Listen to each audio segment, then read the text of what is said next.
অন্যদিকে রাজ্যের বেসরকারি হাই মাদ্রাসাগুলিকে বঞ্চনার অভিযোগ উঠে আসছে। আগামী 25শে নভেম্বর মুখ্যমন্ত্রীর বাসভবন ঘেরাওয়ের ডাক দিয়েছে ওয়েস্ট বেঙ্গল ইউমাটা সংগঠনের সদস্যরা। রাজ্যের মোট 338টি বেসরকারি হাই মাদ্রাসায় 11 মাস ধরে বই পোশাক কিছুই তারা পাচ্ছেন না, এমনটাই অভিযোগ করছেন সংগঠনের সদস্যরা। এমনকি করা হয়নি মিড ডে মিলের কোনো ব্যবস্থা।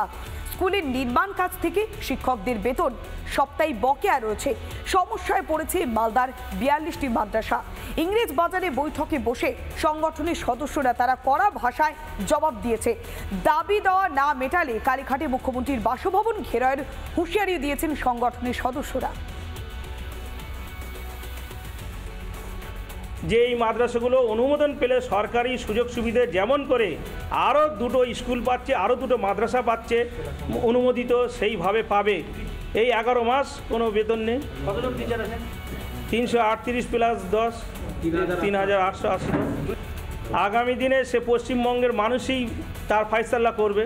আমাদের আন্দোলন তো এই যে 25শে নভেম্বর কালীঘাট অভিযান, সেখানে যদি কোনো সুরাহা সদুত্তর না পায় আমরা অনশন।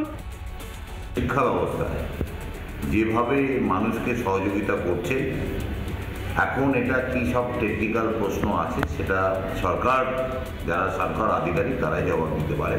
তবে সেই সব সংগঠনকে আমরা বলবো সরকারের সঙ্গে আলোচনায় বসুন এবং আমাদের নেত্রী এবং পশ্চিমবাংলার মুখ্যমন্ত্রী সবার প্রতি সহানুভূতিশীল। শিক্ষিত সমাজ চাকরি করার পরেও তাদের বেতন কেমন করে না হয়?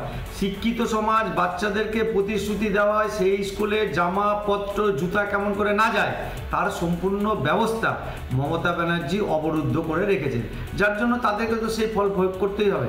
আমরা বলছি আপনারা নিরপেক্ষভাবে এই সরকারকে পরিবর্তন করুন।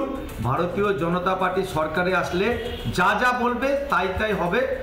ভারতবর্ষের সমস্ত রাজ্যে সেটা ঘটে চলেছে।